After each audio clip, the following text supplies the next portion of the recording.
The Institute of Management welcome you all to today's webinar session, wherein top leaders will throw some light on the topic, learnings from our most memorable mistakes. I would like to thank each and everyone for taking out precious time from your busy schedule to be here with us this evening. The conventional wisdom that had long survived as a pillar of success has now been swept aside. It's time to leave the comfort zone, experiment, and take risks. That's what leaders do.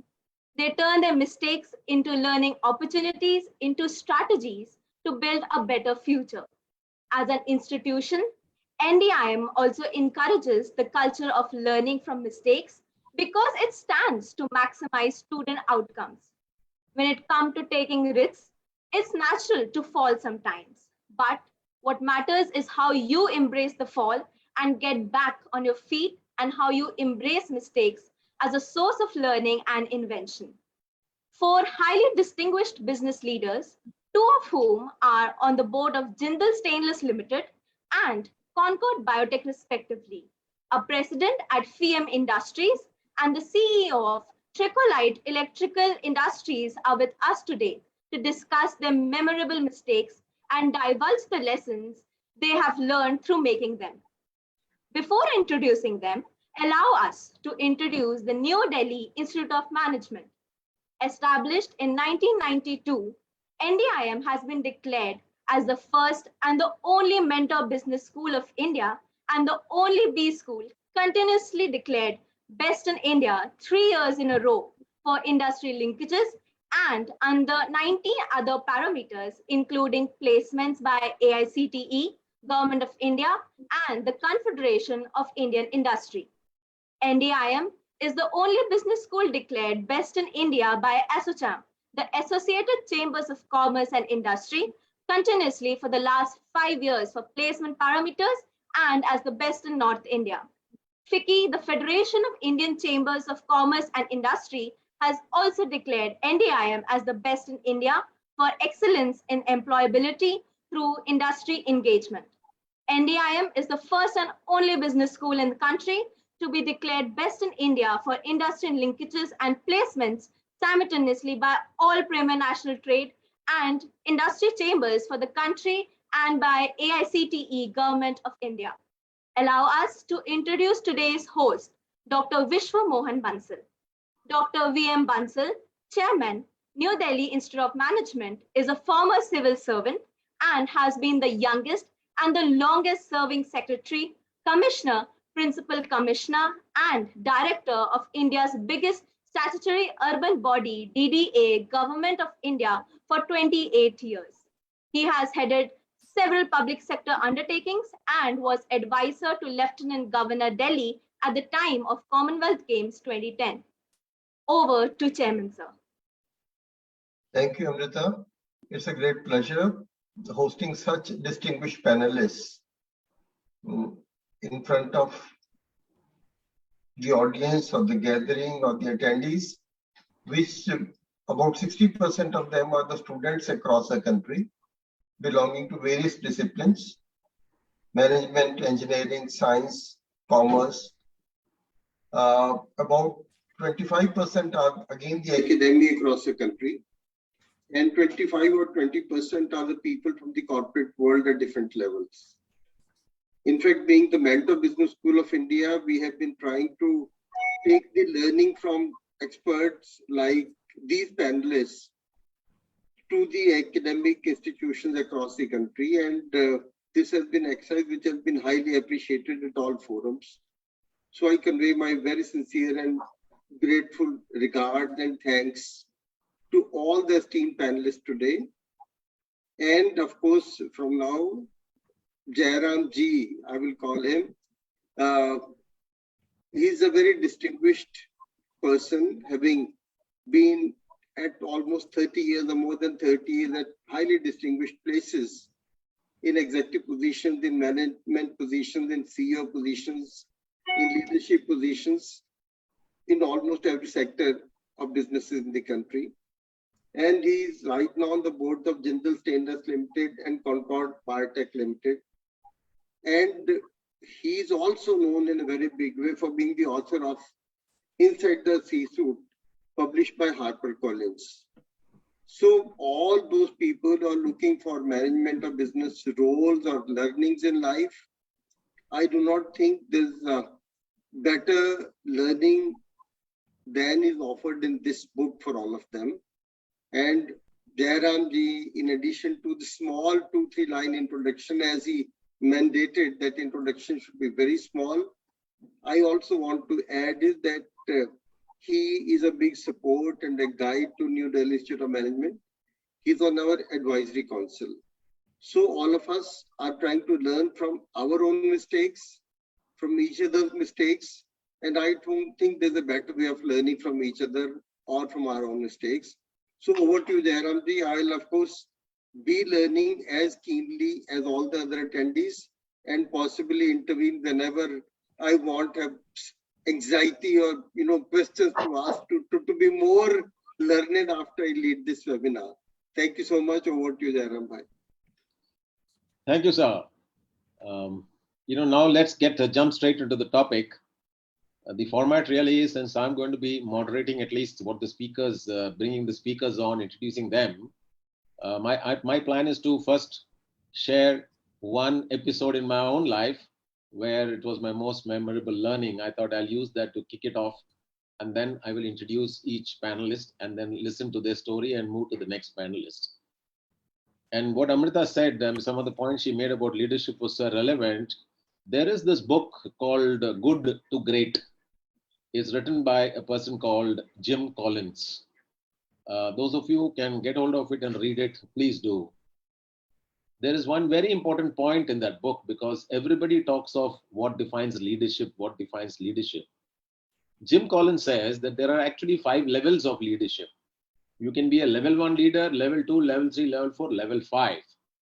But the level 5 is the highest form of leadership, and very, very, very few people in the world, whether political leaders, country leaders, or business leaders, make the cut. And Jim clearly said that to be a level 5 leader, you need 2 things. Like a cup of coffee needs minimum milk and coffee.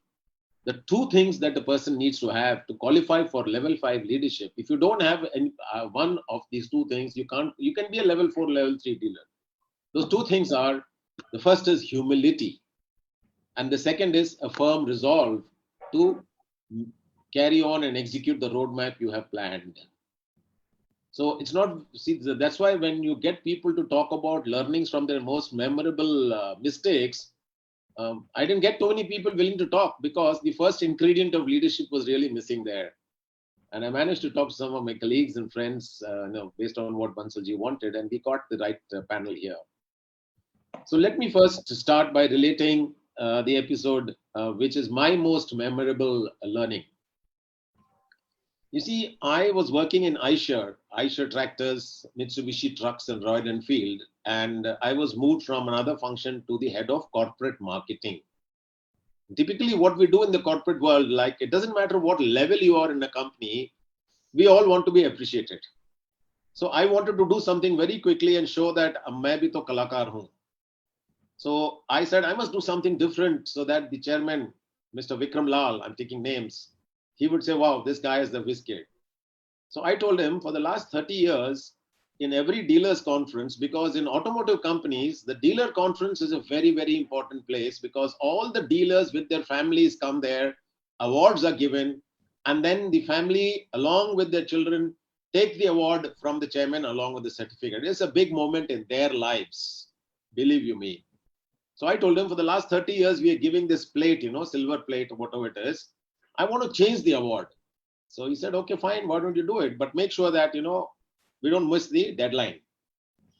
And to cut a long story short, I wanted to create a very fancy award, rosewood with brass, etc. But it turned out so bad. On the day of the conference, when the awards arrived, Vikram Lal looked at it and told me, Jairam, this year I'm not going to give any awards. These are horrible looking.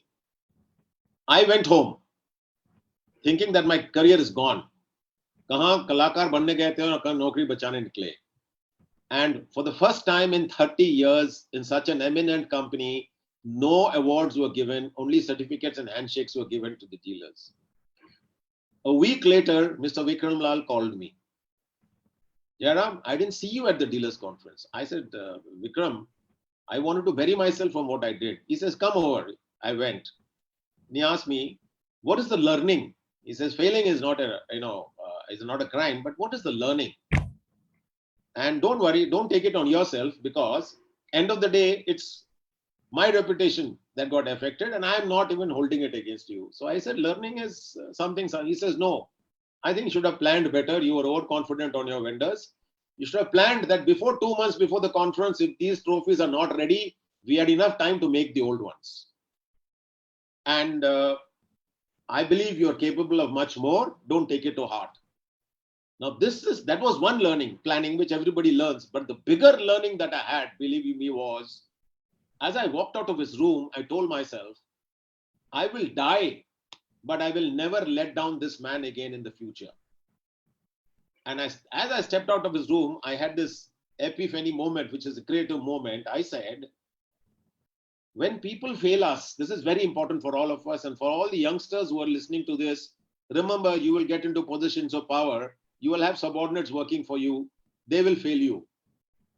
When your subordinate fails you, how you treat them at that time will determine whether they walk out of your room swearing at you or swearing by you. So believe you me, believe in your people. If they fail, don't worry, treat them with dignity. They will die for you. So that was the biggest learning I had in my career. And with that, having shared this learning, I would like now to move to Aarti LUNIYA, who's a member, my fellow colleague, independent director on the board of Jindal Stainless.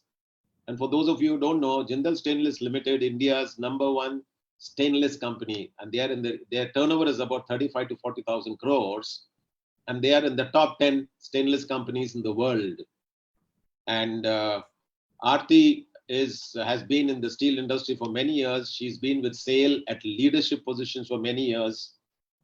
She has also been an advisor to EPOD, or Harvard organization in India. And today she is on the board, and I interact a lot with her. So one of the reasons I requested her come here is because of her observational skills and her incisiveness in the way she deals with things. Over to Aarti, if you could now share your experience on the most memorable learning from your mistake. Thank you. Thank you, Jaira, and good evening to everyone. I would also thank NDIM for giving me this opportunity to speak on a topic which actually intrigues me. We've grown up in an era, in a time when we were told not to make any mistake. Be careful, don't make a mistake.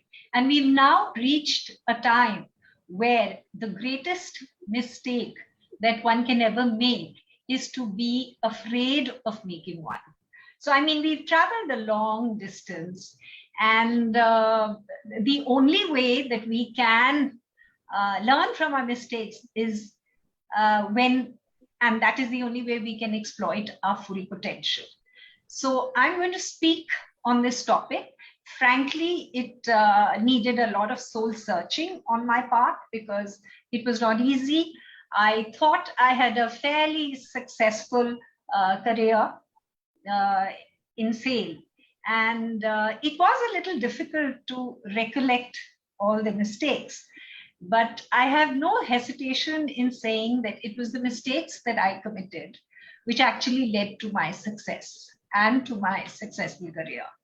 And I think all of us can be sure about this, that at some stage or the other, we will make mistakes. The issue is how we tackle that mistake is what will define our personality, our being. So now coming to my two most memorable mistakes. Somewhere in the middle of my career, I was asked to start a market research group in SAIL. And this was, to give you a little perspective, this was a time almost 2 decades ago. And we are talking about a PSU, which had just come out of a decontrolled environment and was facing competition, but the people all had the mindset of a controlled era. And here I was a young, middle level executive. Actually, I was general manager at that time, asking to start a market research group. Till then, I had a very successful career, being one of the leading branch managers. So I thought, let's get into it. And as you know, market research is not an easy area. It requires market intelligence, for which you have to collect information from all kinds of people and ground up, collate it, give it for the marketing group. It would help in the strategizing. So this was a different cup of tea altogether, but I thought I had it all figured out. And I selected my A team. A lot of people we were a group of 12. Some of the people came from the branch office, and people in the branch office don't want to leave the branch working. So some of them weren't even happy about it. But anyway, I got going on it. I set up the structure. I organized the group. And I started doing all this, taking them, explaining them, everything. But there was something missing. And we started coming out with these reports, but there was something missing. And what was missing was this, one of my team members told me one day, what is the use? We don't have any customers for our output. And that set me thinking. It was, that how can we continue like this? So we had to change. I had to change track completely. And what I had failed to do was that I had not put them into perspective as to how they figure in the greater scheme of things, as to how their outputs would be beneficial for the different groups in the company, including the strategy group, the marketing group, and all of that. So when I realized that, I had to change track. I had to, because this was a heterogeneous group, I then divided them into subgroups, gave them, did a lot of hand-holding and a lot of mentoring, and then we infused a sense of competition. Thereafter, the output, the quality of the output improved, and we started the various units of the company seeking us out for information on various subjects. So this taught me that you can't take anything for granted. You have to work with the people and work in a manner, in a mentor kind of a mode, do the hand-holding. And also, one of the major things which was missing was that I did not aggressively market the group because it was a new group. That was an important thing to do. Coming to the next major mistake that I had made was that I was asked to join the corporate affairs division. Years later, I was asked to join the corporate affairs division as the executive director. This was completely new work, and I had no idea what it involved. Apart from the usual public relations and building the brand sale, there was a lot of networking involved with the external stakeholders, be it the industry body, other PSUs, or the ministry in charge. This seems easy, but the dynamics between the ministry's steel minister's office and the chairman at the time were anything but smooth. Now, the requirements of the ministry very often, due to political compulsions, impinge upon advertising and the CSR activities. And oftentimes, these are in conflict with the corporate interest. So there were a few instances when we as a group just failed to deliver. We failed to deliver in terms of time, in terms of quality of output. In fact, this was the only time in my career that I actually considered resignation. But again, I thought this is not the way to go. I must do something about changing track. And what I realized I had failed to do was to adapt to a new environment, an environment which I was not comfortable with because I had not worked in it. But the minute I realized that I need to be the bridge between the organization and the steel ministry, I developed the skills required for it. Of course, it was a difficult sort of an assignment, with very tightrope walking that I had to do almost every day. But once I realized that and took my team members along with it, we had a lot of successful projects. Thereafter, there were mistakes which were coming up, but it was definitely much more smoother, and we were appreciated for the kind of work that we are doing. I must say that all these, both these mistakes immensely helped me. Eventually, when I took over the coal import function for SAIL, which was a huge responsibility, because I was responsible for something like 15,000 crores purchase of coking coal, which is not available in the country. So I don't want to get into that at the moment. I would just, before I end, I would like to take you back 45 years to an event which was happening in one of the colleges, reputed college of Delhi University, which is LSR. There was this fresher event which was happening, and every fresher was given 2 minutes time to speak extempore on a topic which was given to them. Now, the hall was packed with senior students, and all were ready to boo the participants. There was this young girl who walked up to the stage when she was called upon and was given this topic, which was a very innocuous topic to speak on, which has just been given, which was if I had wipers on my spectacles. Innocuous topic, anybody can speak on it, but something happened. And this young student could not speak, was tongue-tied, and finally had to walk off the stage. Years later, so a few years later, she joined a company, a steel company, in the position of a management trainee. And she carried on doing her work, passed many opportunities to speak in public. These were the times when, presentations had just started. The era of presentations had just started, PPT presentations and others.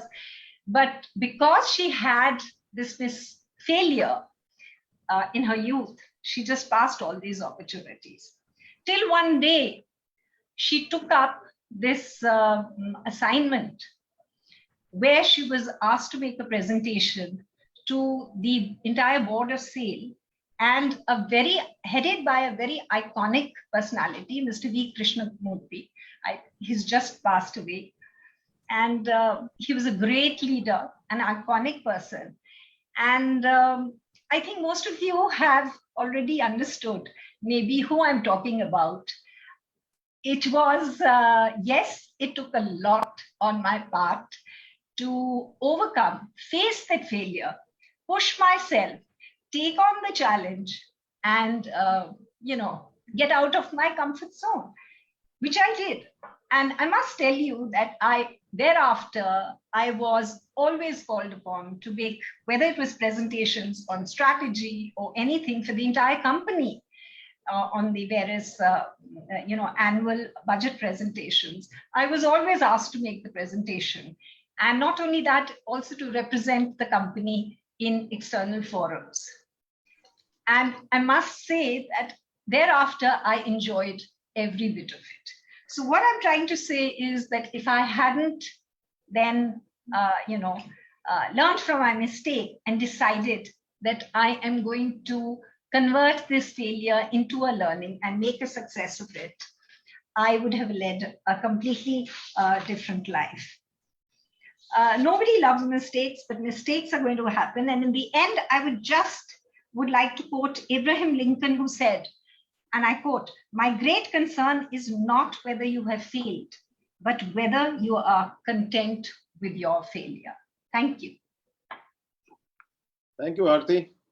I think while you were talking, I just noted down a sentence which my friend Ramesh Maheshwari, the ex-president of Bajaj, had told me once. He said, "Jairam, success is never final. Failure is never fatal. It is the courage to continue that counts. Why I wrote this, because while you were talking, this is the thing that came to my mind. And the two learnings that you speak about, one is marketing your team in the first failure that you spoke of. And the second is what is quite intrinsic to human nature is this resistance to change. I think you have beautifully overcome that. That's why you are where you are today. Thank you so much. We will now move to Mr. Rajiv Gupta ji.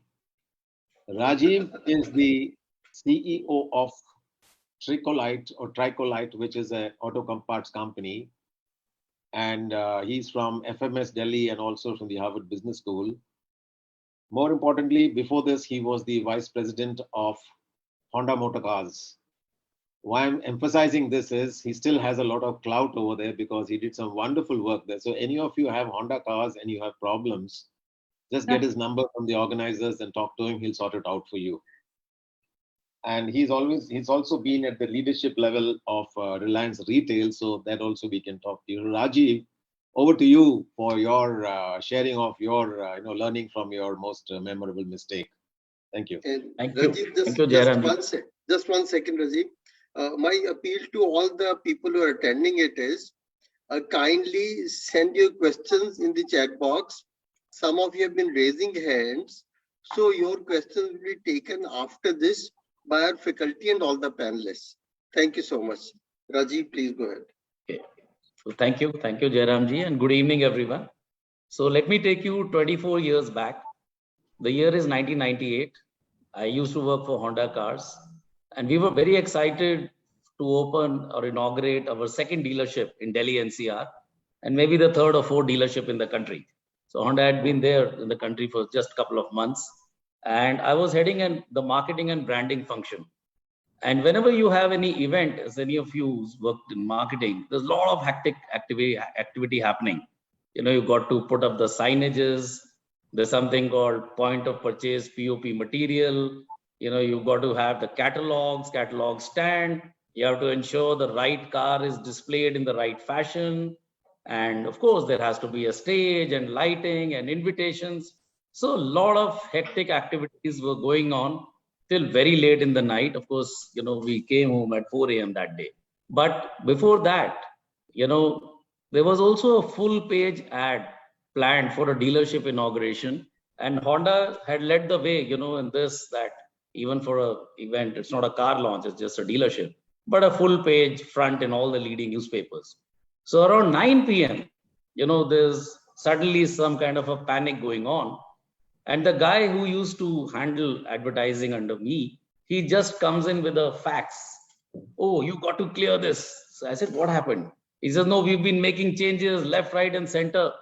And now this is the final copy. If you don't sign it in the next 15 minutes, we are not going to catch tomorrow's newspaper. So I said, okay, don't worry. It's fine. Leave it here. So what do? So I check the copy, I check the logo, the placement of the car. And as is, anybody who's worked in advertising, there's so much this penchant for English language. So I changed one comma and one word. So everything seems sorted. I also looked at the bottom panel, the address, everything looks fine. So he said, we are good to go. I signed the paper, and those were not the email days. They were more the fax days. So, the signature was required. I signed it, and there goes the copy. So next morning, me and my boss were together, on our way to the dealership, and big event, several expatriates, president and CEO, directors are on their way. So I call up my team, guys, everything is in order. Yes, sir, all great. Fine, car is fine. Yes, invitations, okay, food, yes, done. POP, signages, everything is in control. So, I'm pretty relaxed. Of course, it was late night, but, there's nothing to worry about. Then just 15 minutes before we are about to reach the dealership, a call comes on my boss's phone number. We are sitting together, right? I'm one on the rear seat of the car. So he takes the call, and his face turned red. I don't know what's really going on. So I said, kya hua? So he just didn't speak. So I said, sir, kuch to hua hai, bataiye. He said, no, Rajiv, it's okay. But his face was, something. He says, don't worry, it's a small goof up. So a goof up coming from him was a big word. And I couldn't control my eyes. No, no, you got to tell me. So he said, look, we made a mistake in the telephone number. There was only one telephone number. And I think instead of an 8, we wrote a 0. And, I didn't know what to do. A full page ad, single number, that number is wrong.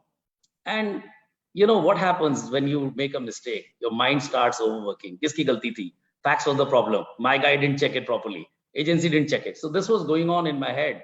But I realized, that one has to take ownership. And, I said, okay, let's leave fixing the blame. Let's look at the problem, because the damage was already done.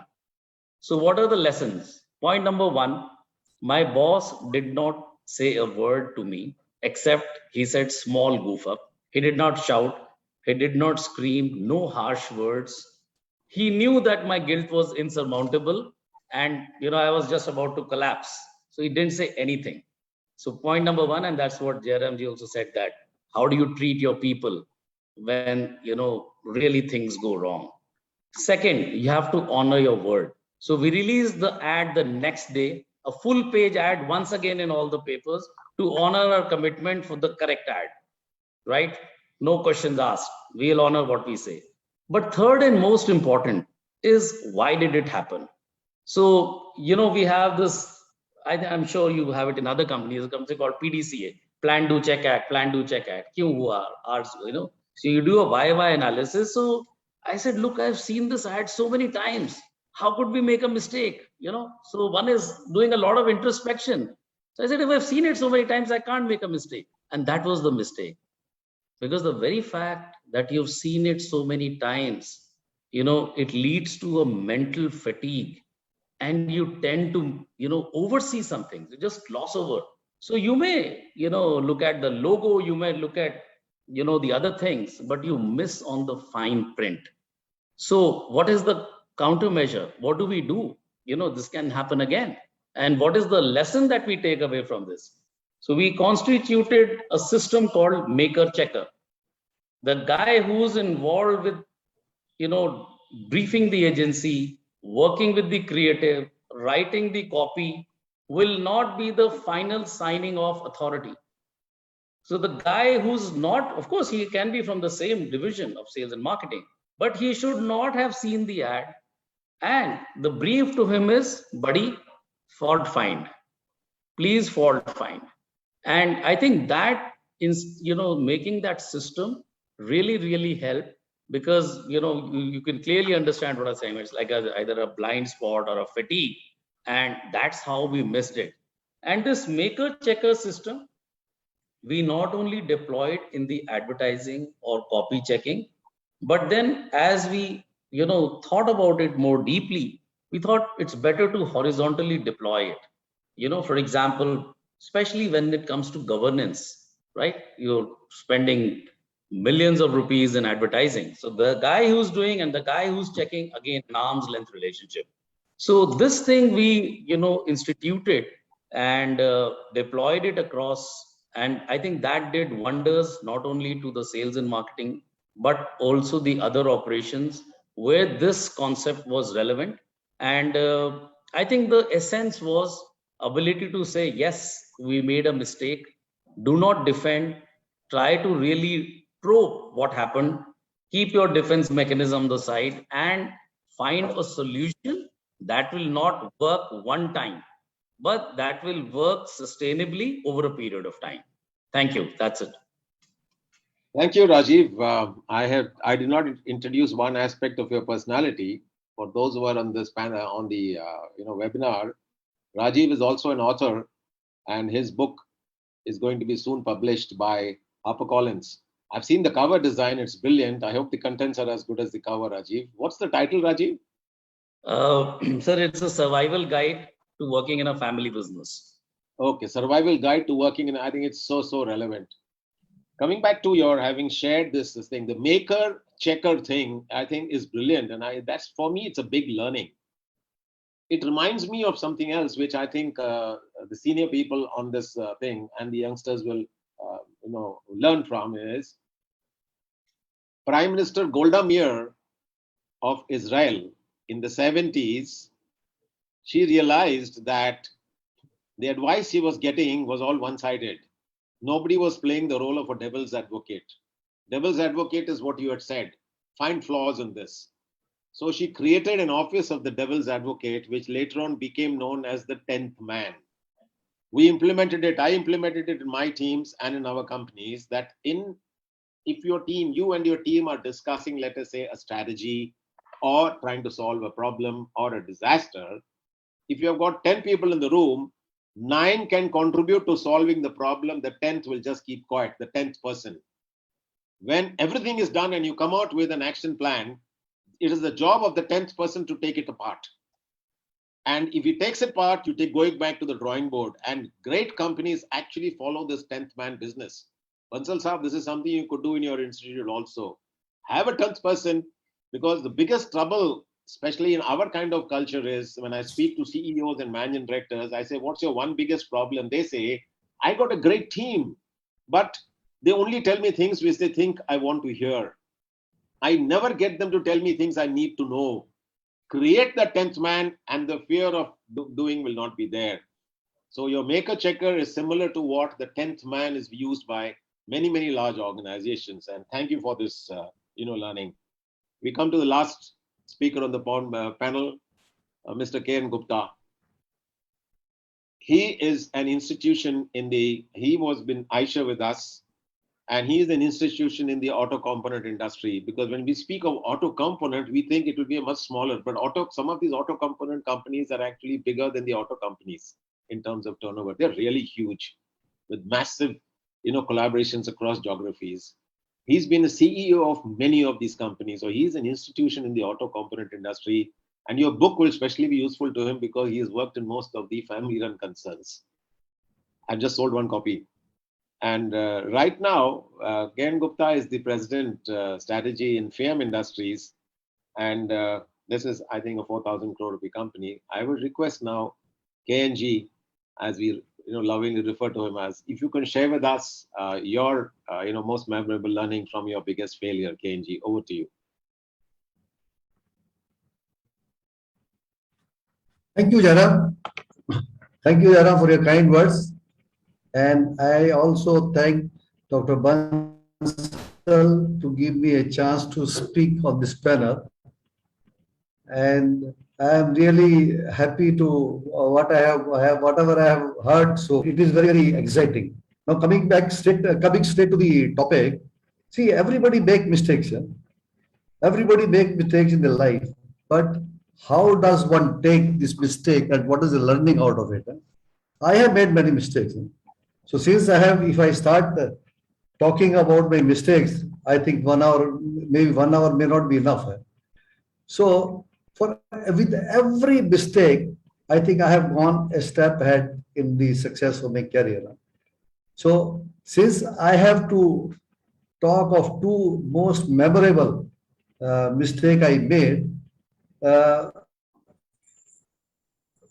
first is, when I was a CEO in the auto component industry, so supplying automotive lights to Rajiv's company also, where Rajiv was in Honda. So it was year 2002, 2003, and we are in the process of augmenting our production activities. So in the process, we ordered one machine from Japan. It was a multicolor injection molding machine, and we are all waiting, and the targets were very tight. When the machine was about to reach, we had prepared everything for the preparation. When the machine will come, installation will be done, and blah blah and all that. So what happened? Suddenly, when I call, there is an accident on the way, and the truck overturned, and the machine is damaged. So it was about 100 kilometers away from our plant. So everybody was in tension. What to do? Because Honda car is very, very specific on target. They don't miss on target. It's not like any other company. If they say they have to make a car on such and such date and such and such time, they make it.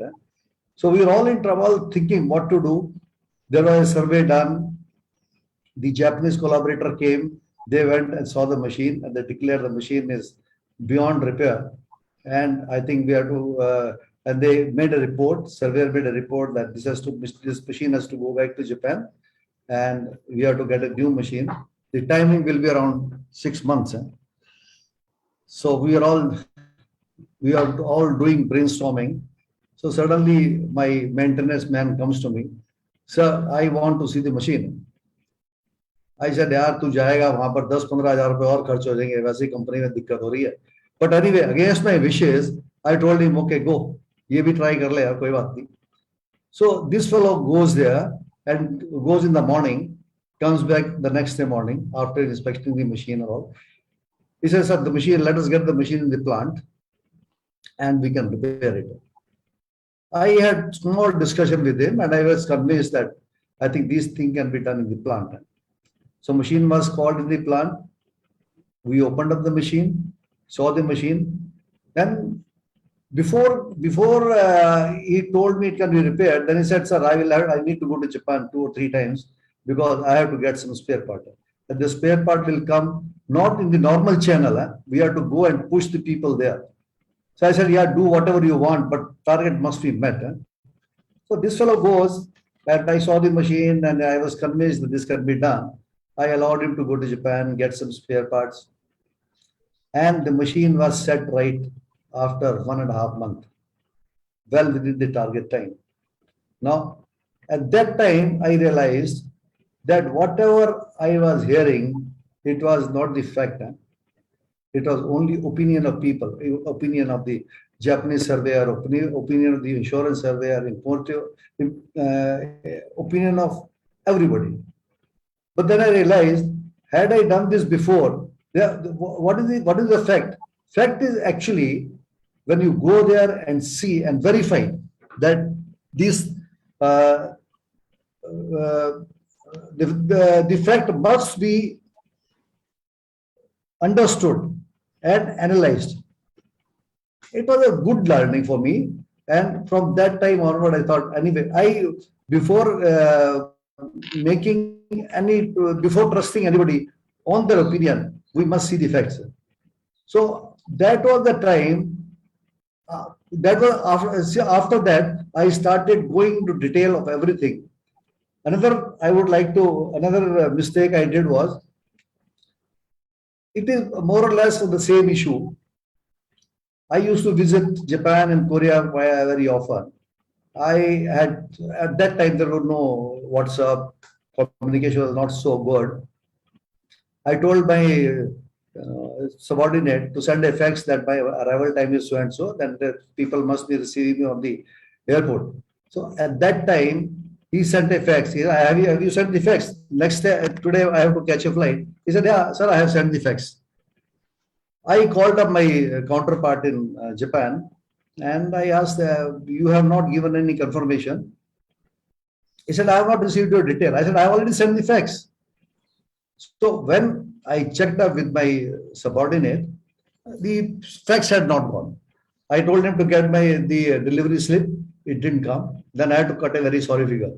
So I realized that I should have seen this first before calling him. So these are type of mistake, I think, memorable mistake. And the learning from this is fact and opinion. There is a very big difference between opinion and facts. So we must understand the facts, but don't go by the opinion. I think that learning has given me a lot of insight of how not to make mistakes. I think these were the two biggest mistake I made, and learning in both the situation was believing on opinion was a mistake. I should have gone into more detail. So if I continue more, there are many such things. Since my time allotted is very short and Mr. Jairam is going to mute me, I would like to stop here. Thank you very much. KNG, I think these are awesome examples because I'm sure for all of us who are working here, it resonates so well. We don't have to be in manufacturing to understand this. In fact, in the companies that I have worked in, we actually implemented this we trained ourselves that if a subordinate came and said something, you asked them. This was a default response. Is that a fact or your opinion? The subordinate would think for a moment and say, I think it's my opinion. He says, don't give me your opinion unless I ask for it. Go and check the facts and come back. And companies have made, we'll call him and tell him, companies have made $1 million mistakes. There is this gentleman called Harold Janine. He was the Jack Welch of the 70s. He was the chairman of this company called International Telephones and Telegraphs. He built the company from $700 million to $17 billion. And he's written a wonderful book called Managing by Harold Janine, Geneen. Pick it up and read it, youngsters. It'll tell you a lot of things. He speaks because what happens is if you go into a shopping mall with a lot of money, you will buy things you don't need. This is the kind of mistakes that companies make when the end of the year, they ask themselves, how much profits do we have? They'll say, we're making huge profits. So all the wise guys in the room will say, let us buy this sick company, let us invest here. So when a similar discussion happened in IT&T, this is there in Harold Janine's book. Somebody told him that Canada is leasing out thousands and thousands of acres of land at a very low rate, forest land, and the Japanese are looking for wood pulp, ready market.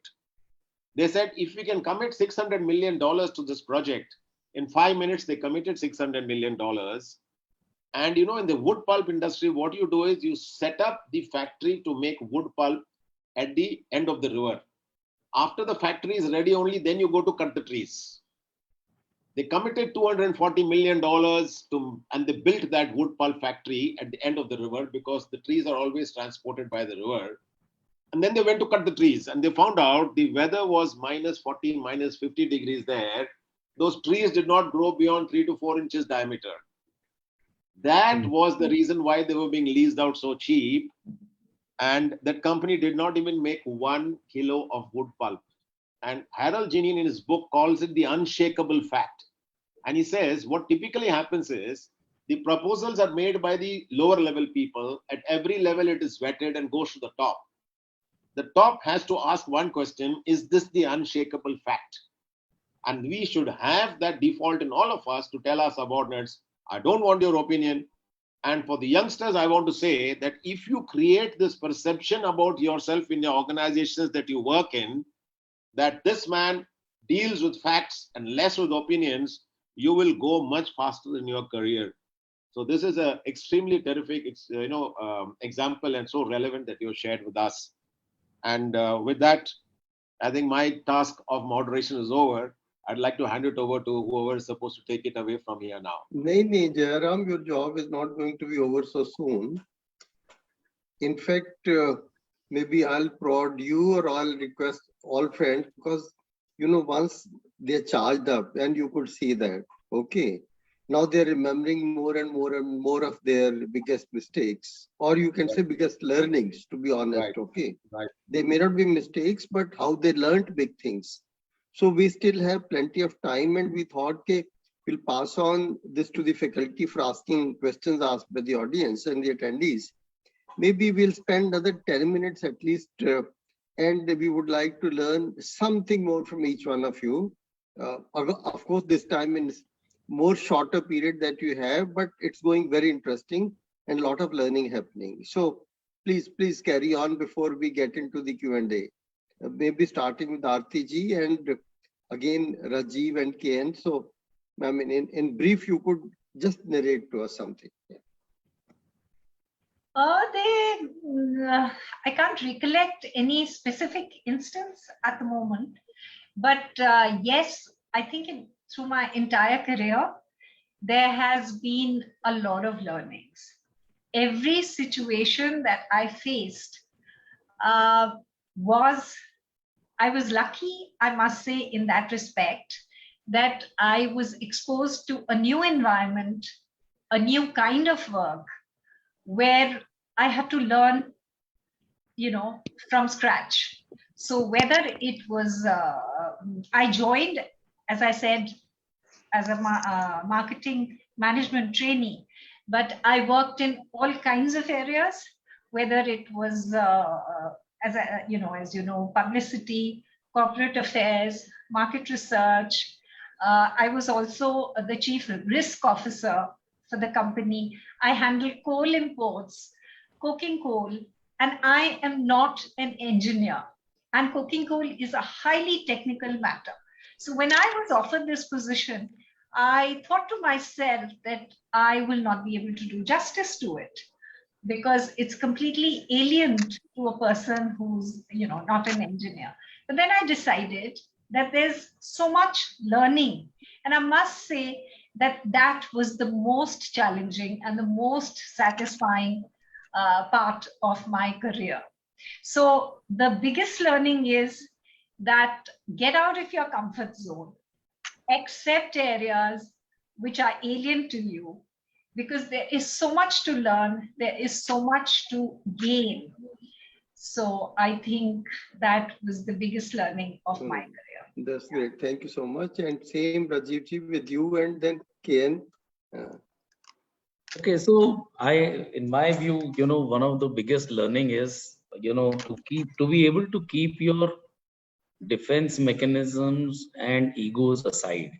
I always remember the only way I learned English is because of those red marks in my, notebook that the teacher used to put, and there were more reds, than what I had written.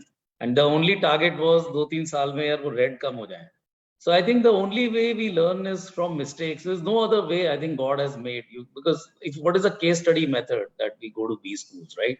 You got this right, you got this wrong. But I think there is an issue in being able to do the and learning, and that that issue in learning, and there's no term called learnability, but if there was a word like learnability, I think ability to first not let your self-respect and ego get crushed by acknowledging yaar galtiyan hoti hain. People make mistakes and I'm not infallible, and as I grow, I think once you have that acknowledgement, then what you're able to do is, and this is what I learned in multiple companies that I work for, the mind is working overtime to fix blame. Kisne kiya? Kiski wajah se hua? Uski galti thi. If we are able to say, boss, blame to yaar side mein rakhte hain, hua kyun? What was the process? What was the step that was bypassed? But it's not easy. Even now, I mean, even today, if I have, I face a problem, pehle ye batao zimmewari kiski thi? So who goofed up? So I think if you, and then the guy you tell him, then he'll say, nahi, meri galti nahi thi, because they're all interdependency. So one lesson is that I think the best way or the only way to learn is from your mistakes, but you can keep on making mistakes and still not learn. So you've actually wasted, that adversity that was served to you because your ego, did not allow you to accept it with humility and say, chalo yaar, ho gaya, I will learn and move ahead. So I think this is one of the lessons, and I changed lots of industries, and every time you go to a new industry, you have to first be able to tell yourself, look, buddy, I don't have the answers. I got to learn, I got to fix. So I think that similar thing of having that, humility to learn, I think is one of the easy and good short ways to, learn and move ahead. Thank you. Thank you. Thank you. All the G's here, and the final G, KNG's up. So what exactly is thank you. Thank you very much. Your brief to all of us. Yeah, I quite agree with Rajiv ji. Accepting the mistake. I have gone through many times in a very, very difficult situation in my companies where I am in front of the board or in front of the chairman, and I thought, let me say, sir, galti ho gaya, and it will not be repeated.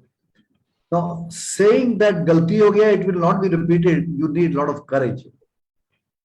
So going by a subordinate who are working with me in a meeting, whenever we are calling them and whenever we are meeting, I try to encourage in a very, very positive way. I always say, please go and work. If you make mistake, please come and tell me. I will be responsible. And if there is any loss, you can say, Mr. Gupta has said this thing.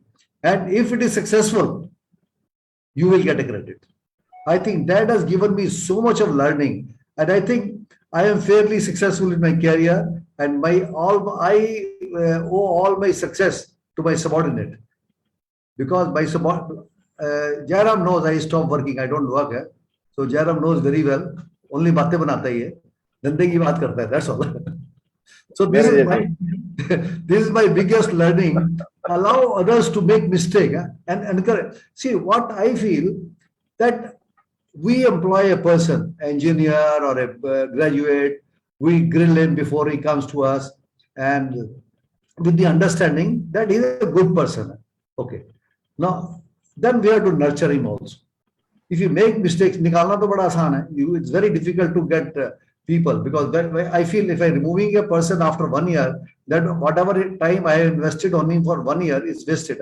I have to restart the whole thing once again. So I think making mistake, accepting it, and also accepting the mistakes made by others is a very big learning for me. So I think Great. Everyone has to consider this if he has to be successful. Thank you very much. Thank you. And now, faculty, please, you can go ahead with the Q&A, so that as per the time lines discussed with Jairam ji, we try to honor them. And in any case, Jairam ji would have one last word before we close. Okay. Jai Shri Ram. Yeah. Shri Ram sir, and I hope I'm audible. Yeah, you are audible. Yes. Yeah. Right, so I'll take up the first question which is from Amrita Roy, and she says that how to keep yourself calm and composed after making a big mistake. Mostly after a mistake, we suffer from self-doubt and end up further spoiling our job. How can we avoid that? Shall I take that? Sure, sir. Okay, this is Jairam. I have had situations where my subordinates have failed me and they wanted to bury themselves. They had the same thing, Amrita, of major self-doubt and also the fear that they would lose their job. I remember when I was in Aisha R&D, one of my subordinates, my manager, HR, she had messed up so badly and it had gone right to the top. So I called her into my room, and I had a lovely room with the window opening to the garden. And she started crying in my room. So I told her, stop crying, just go out into the garden. So she said, what for? I said, just go out. And she walked out into the garden. I was on the ground floor. And then I opened the window, and the security guy was watching as to what was going on between these two. And I told her, just look up. So she looked up. So what do you see? She said, I see the sky. I said, has it fallen down? She said, no. I said, come back. And then I told her, if you look around yourself, and more so now, COVID days, we've seen our friends and everybody left, right, and center dying for nothing. You could die tomorrow. It's a very macabre, statement. So what's the point in taking things so seriously? So long as the sky has not fallen down, hope is not lost. I have been laid off twice. And I've been laid off once where my kids were in college. We make the mistake of allowing that to affect your self-worth.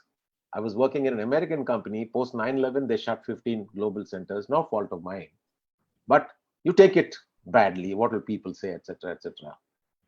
So my learning there was, don't let it affect your self-worth. And I told myself when I got laid off that 1.3 billion people in this country are going to bed at least with 1 or 2 meals in a day. I can still make that happen. So look at these things around you. Don't take that designation on your visiting card or the name of your company too seriously. Have the humility to accept, and don't worry, it's never the end of the world. The sky, when it falls down, that's the right time to say that I have no hope. And if you look at history, people have fallen, but it is only hope of a better tomorrow that makes them. So in a nutshell, don't take yourselves too seriously, and don't ever take these things too personally. The sun will always rise tomorrow. And that's the way I have seen things. Thank you, sir. I think, yes, we all need to remain positive at all times. Parul ma'am, can you please ask the next question? Yes. So, Arts ma'am, you talked about coming out of the shell, taking new challenges, and don't be afraid of the mistakes. The biggest problem that we have seen is that people do not want to take the challenges is because of the fear of their failures. They feel, oh, if I fail, then what will happen? Rather, I don't even take this up. So how do you inculcate this in the culture of the organization, that let people make the mistakes, but they should come and take more challenges? How do we do that? That's a very good question. And it is very difficult for a company to accept failures. It's the people actually who will bring in this culture. So if the leaders and people along the run are willing to accept that failure, you see, if you're going to act, there may be a failure. If you are not going to act, which is better, because then there'll be no failure, but there'll be no action. So it's always better to be able to do something, even if you make at the cost of making a mistake.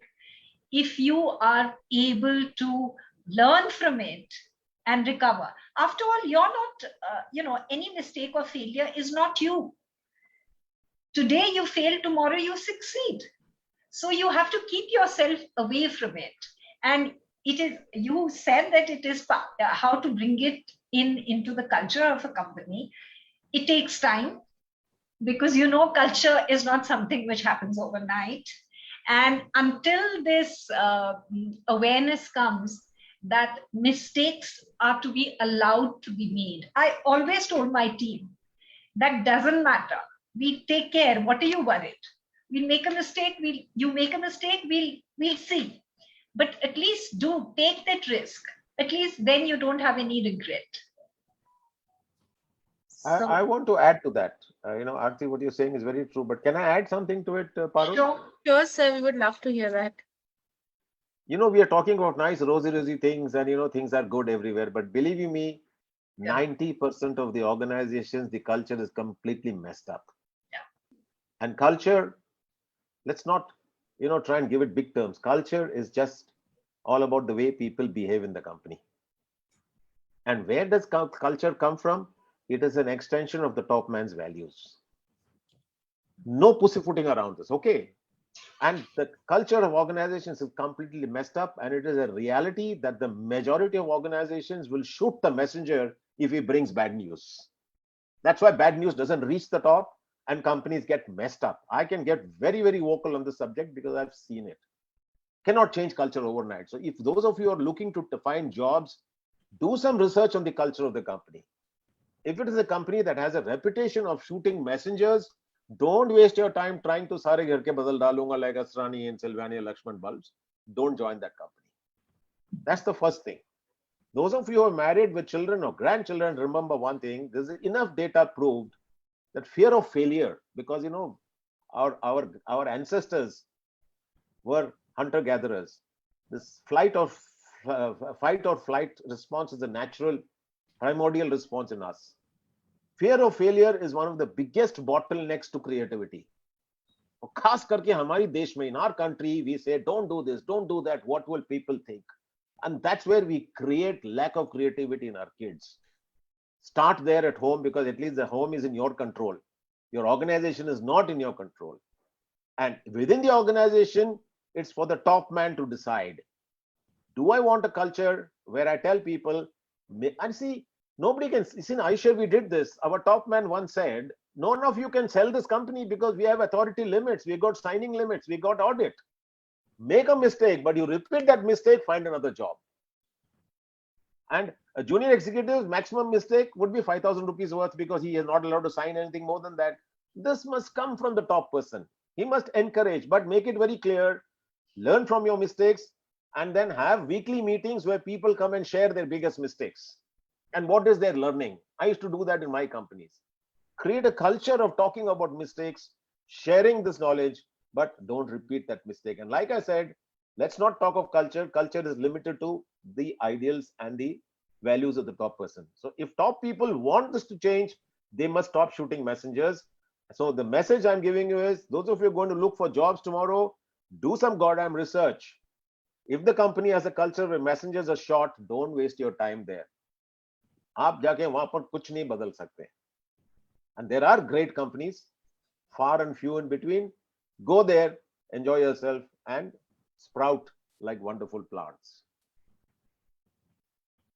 Jaram, can I add something on what you said? Yes, but make it quick Yeah. because we have to take more. So I think you are very right. I will give my example. Coming from Aisha, it's a very big company, management wise, training wise, and coming back to a smaller company in component side. People used to ask me, how will you manage there? How are you managing? And you are so successful in this small companies. I used to tell only one thing. I remember that this is not Aisha, this is this company. So you have to understand that. And I don't want to make this Aisha company. So I think you are very right that culture you can't change. Either you have to accept or you have to leave. That's all. Great. So, sir, I'll take on the next question, which is from Naresh Kumar. And he says that, can it be said, Ishwar jo kuch bhi karta hai, अच्छे के लिए ही करता है, for every mistake that we make? In what sense we should accept this? He wants to ask. My name is Jairam Ishwaran. तो ईश्वर या ईश्वरन जो होता है ना, वो सब कुछ अच्छे के लिए नहीं करता है. I'd like somebody else can take the. I'll take it up. I'll take it. Yeah. See, I mean, it's very easy, अपने कर्मों का भगवान के सर पे मत फोड़ो मटका. If you've done something wrong, there is, wrong means you made a mistake, right? So the only thing, so firstly, you made the mistake, right? So you have to take responsibility and accountability for your thought, words, and action, because that's what human beings have, power of discretion and discrimination. So don't pass on the buck, to God. Today you're passing it on to God. Tomorrow you'll pass it on to your subordinate, your peer, or your superior. So change that habit. But most important thing, if you want to bring God into the equation, if at all, then the only thing is that what is the lesson in it, and how will you ensure you don't repeat it? If you're a habitual offender and you don't have any sensitivity left for making that offense, then I don't call it a mistake. It's no longer a mistake, right? So I think the point over here is Bhagwan ne kiya, aisa kya ho gaya, acha hai, bura. I think that is a sure short recipe to not to take the lesson and not to make change. So take responsibility, learn the lesson, move ahead. Keep God out of the equation. And if you want to bring him in, he's only saying, please learn something from this and change yourself. The lighter vein, Rajiv, from your habitual offender, for those of us who are married, let me tell you, I have often told my wife that you have never said sorry since the time we were married. So she said, I have never done anything where I deserve to say sorry, but you make the same bloody mistake every day 10 times and you keep saying sorry. You're such an habitual offender that you never learn from your own mistakes. And those of us who are married will know this. We are all habitual offenders on that front. Yeah.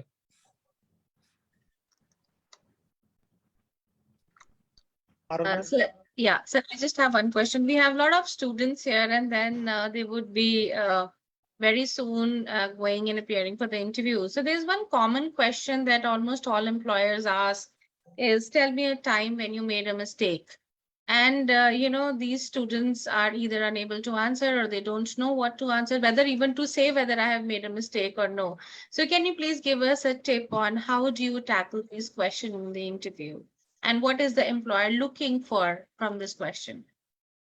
Let me just respond to that. Jack Welch, one of the biggest organization builders, GE, he would say that while hiring people, especially at senior levels, this is the only question he would ask.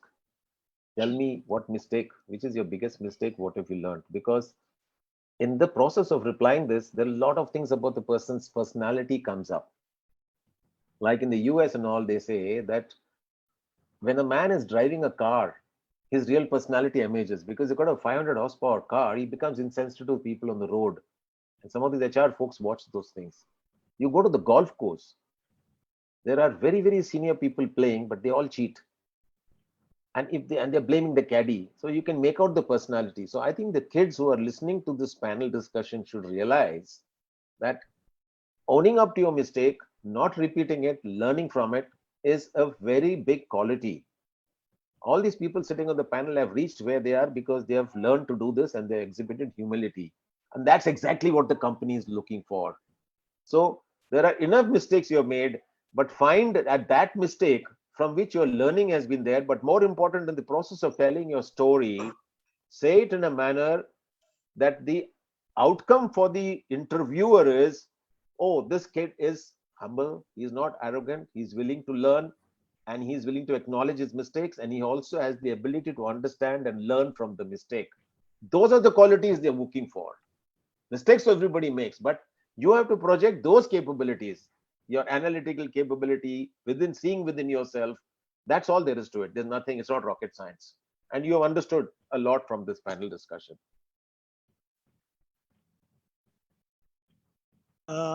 So just a follow-up question on that, on one side, the companies prefer to hire those candidates who are multitaskers. But, the students feel that multitasking results in splitting the attention across so many tasks, thereby your chances of making a mistake increase because you lose focus. So what do you have to say? And is there kind of a strategy that you remain a multitasker, but also the chances of making a mistake become minimized? I'll let somebody else take that, but multitasking, you never lose focus. Look at your own mother. All of you have got mothers. Look at how they manage the household. Kitchen में कुछ हो रहा है, कपड़े कहीं इससे हो रहे हैं, कहीं किसको advice दे रही है. She's multitasking so beautifully. So the assumption that multitasking will make you lose focus, I don't believe in that, because just look at your mothers. And I'll let somebody else take the. So I think we have to make a distinction between multitasking and versatility. I don't think companies are saying multitask.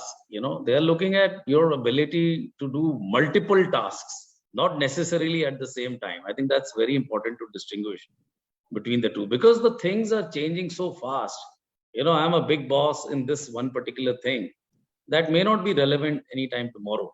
And as far as multitasking is concerned, it all depends what we were discussing before this webinar started. Somebody's making a presentation and you're replying to an email or checking your Facebook. I don't think that's a good example of multitasking. So I think we have to take that with a pinch of salt. And what companies are really looking for are people with versatility and who can quickly adapt, change. Yeah. I think that's a very important point which Rajiv has made, and it's essential that people are versatile, because the markets change, businesses change, and you need to adapt. So if you're not going to be versatile, and you will pick up these skills, or you will become versatile with experience, handling different situations, taking on different roles. So never focus only on just one thing. Of course, at that time, that may be the most important, but be open to doing different things, because that is what will enrich you, and that is which will get you places. Thank you. I think the students would now understand exactly what multitasking means, and that they were differentiating between versatility and multitasking. Thank you so much. Very true. Very true. Parul ma'am. And yeah, no, Ravi, before you and Parul wind up, there are two important questions. One is addressed to Rajiv here, as to say what are the features which make or made Honda as a unique or an outstanding company. You may like to speak a couple of things, and then question has been addressed to Jairam by 2-3 people about the books he mentioned. So some of them haven't been able to write the names of the books. He may like to repeat that. So Rajiv. Okay. So I think the first and foremost is the Honda philosophy, right? That may sound very funny. Making cars, you're not selling philosophy, but I think the philosophy is very important. And just a few quick examples that, a deep commitment to the customer's interest. I gave you an example of, dealer is also the first customer. So I think first is commitment, to the cause of the customer. Second is very, very high level of integrity. very high level of ethics, integrity, morality in whatever we do, think, act, decision making. And that is the second. Third is, complete, I would say, surrender to quality. There's nothing can come in the way of quality. And fourth thing is that, what do you exist for? What's your purpose in life? So your purpose in life is, the Honda says that we would like to be a company that society would like it to exist. It's a very strange thing that society should say, Honda should exist. That's the other thing. So this is more at the philosophical level, but at the day-to-day working level, I think it is, very, very simple stuff like process, automation, defining everything. And one term that was used very often, sometimes we used to take an offense, is your people call it idiot proofing, but there we used to call it monkey proofing, that anybody can understand what's happening. And last point I will make, because I can go on and on and on. There are 2-3 tools that are used. One is PDCA, Plan, Do, Check, Act. जो भी गलती हुआ उसका root cause करो, why करो, counter measure निकालो. So that is a very important thing. And second thing, which is hammered literally in whatever we do, is simple. Keep it simple. Use concentration and move with speed. So simple, concentration, speed. I think that's it. Yeah. Thank you so much. I've worked very closely with Japanese companies, spent time there, learned the language, understood the culture. I don't think many people know that for many, many years, Japanese companies did not have a marketing department. They believed in, let's make a product which is fantastic. We will adhere to quality, and the world will beat a path to our door. And that was true for them. So that is the integrity that Rajiv is talking about. Yeah. Let's not compromise on. And Japan was devastated after the Second World War. But what decision did they take? They said, we will build products for the domestic market and they will be world class, that the world will tomorrow want to come and buy it from us. Look what we do in India. When we make things for export markets, it's great quality. But Indian market, to nikal do kuch bhi. So that was some of the philosophies that they inculcated. And while at this, Jairam, as you are aware, of course, Aarti ji, KNG and Rajiv ji are not, I think, aware of it. We at NDM set up a Japan center 5 years back. Yeah. Okay. It of course happened just as a matter of chance. Since like you have been just used to getting into any new opportunity that comes, we'll see kya hoga. Okay. And most of the time getting into them blindly. Okay. Yes. I mean, initially we kept on thinking as to what it is and why we got into this. But ultimately, we changed the course of the ship that we were navigating. And we said that now Japanese center would be used purely for inculcating or grooming our students to Japanese culture and Japanese way of life. Okay. So initially, it started with a TITP scheme of the Government of India, where we had to send trained manpower to Japan. So because of COVID, most of things collapsed everywhere. So now for the last 3 years, about 1/3 of our students are getting trained at Japanese language. And this year we have converted that again into pure Japanese etiquette and culture, or Japanese business etiquette and business culture. Resultantly, large number of students have been picked up by Japanese companies, which was very rare, because Japanese prefer, they do not pick up a employee or at the trainee level from India unless they're too very sure of the producer of the product. So we have been able to do it. Yeah. Fantastic. Yeah. And now, Jairam, the books, when we are wanting to hear from you once again before we, before that, since these kids are going to be attending interviews, etc., very soon, let me please go ahead. Whatever you can add to their learning, please do that. So this is a very important trick. How you can beat the interview, win the interview. See, remember, the interviewers have a much bigger ego than you. If you can make them talk about themselves for a larger percentage of time during the interview, at the end he will say, what a great candidate. क्योंकि उनको अपने बारे में बात करने के लिए बहुत कम मौका मिलता है. So there is this story in Kerala, very interesting story, of a grandfather advising his 11-year-old grandson. And he's telling his grandson who's going for an exam, he tells him, listen, grandson, for the last 20 years, they have asked the same essay. And the essay is, write an essay on your coconut tree. And he trained, because that carried 70% marks in the paper. So he told him, write an essay on the coconut tree. His grandfather trained him. We have this coconut tree, 150-year-old tree. The leaves are used for this. The coconuts are that, and blah, blah, blah. And a family lives on that, etc., etc. But God forbid, when the little boy went to the thing, for the first time in 20 years, they told him, write an essay on your cow. A coconut tree, he has mugged up and come. This boy was smart. He wrote, we have this black cow at home. It gives 15 liters milk in the morning and 10 liters milk in the evening. The other day, my grandmother tied this cow to our coconut tree. And you know what he wrote after that? He wrote about his coconut tree. So, make the interviewer ask you questions that you want him to ask you.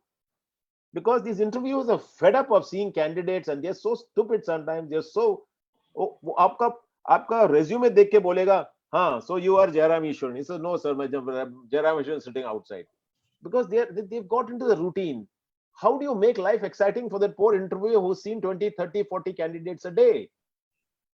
Wherever you do your internship or this Japanese etiquette, bring that into the topic.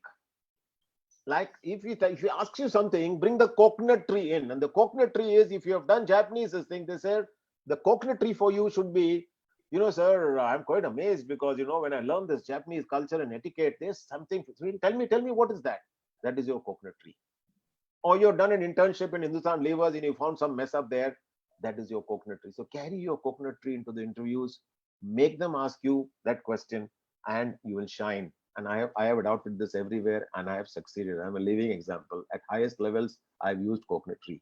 I make the interviewer talk about what I want him to talk, and more importantly, I make him talk about himself. One question, if you don't do this at this level, but tomorrow if you're going for a CEO's interview and you're talking to a family-run company, very early in the conversation you say, okay, Dr. Bansal, what keeps you awake at night? He will say, why do you ask this question? No, you know, when Jeffrey Abel took over from GE, from Jack Welch, he took over one day before 9/11. So this reporter asked him a question after 1 year and he said this. So what keeps you awake? He'd say, yeah, that's a good question. You know, my problem is we're growing so fast. I'm not building enough leaders. Make the guy make her talk about himself and you are home, buddy. Coming to the books now. The first book I spoke about was Good to Great. Very simple. I'll pass it on to your faculty. They'll give it to you in terms of the title. It's written by a guy called Jim Collins, Collins. The second book, of course, is the book called Managing by Harold Geneen, HAROLD GENEEN. But don't worry, these are not the only books. Read Rajiv Gupta's book. Rajiv, I'm taking care of your pension now. That's a great book.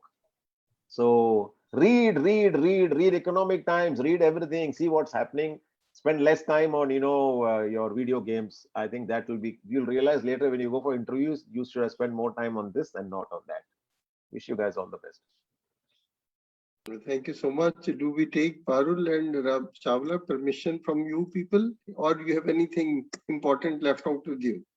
Sir, there are many questions, but due to paucity of time, if you want, we can take some more, or else we can You may take one final question if you want, one final, and let. And Bansal Saab, send the questions to this panelist, and I'm sure we got some brilliant people here who will give their own opinions and send it back to the people, because if that's a good idea.